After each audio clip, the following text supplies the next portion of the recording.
Lord. ஆபத்து நாளில் கர்த்தர் உமது ஜெபத்தை கேட்பாராக. யாக்கோபின் தேவனுடைய நாமம் உமக்கு உயர்ந்த அடைக்கலமாவதாக. சங்கீதம் 20:1 இப்படியாக சொல்லப்படுது. ஸோ நம்முடைய ஆபத்து நாளில் தேவனை நோக்கி கூப்பிடும்போது அவர் நமக்கு உயர்ந்த அடைக்கலமாய் காணப்படுவார்.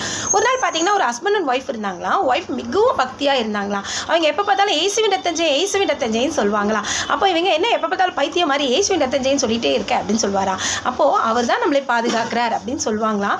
ஸோ இவங்க ஒரு நாள் குதிரையில் காட்டுக்கு சென்றிருந்தாராம் வேட்டையாட. அப்போ பார்த்தீங்கன்னா மிகவும் இருட்டாயிடுச்சு. அப்புறம் அவருக்கு வழி தெரியவில்லை. உடனே பயந்து போய் சரி இங்கேயே படுத்துக்கலாம் அப்படின்னு சொல்லிட்டு ஒரு ஐடியா தோணிச்சான். அங்கேயே படுத்துட்டு ஒரு ரவுண்டை போட்டு ஏசுவின் ரத்தம் ஜெயம் அப்படின்னு எழுதினாராம். எழுதிட்டு படுத்து தூங்கிட்டாராம். அப்போ பார்த்தீங்கன்னா சாத்தான், கோட்டான், கரடி, புலி எல்லாம் வந்துச்சா. ஆனால் நெருங்கவே முடியலையா.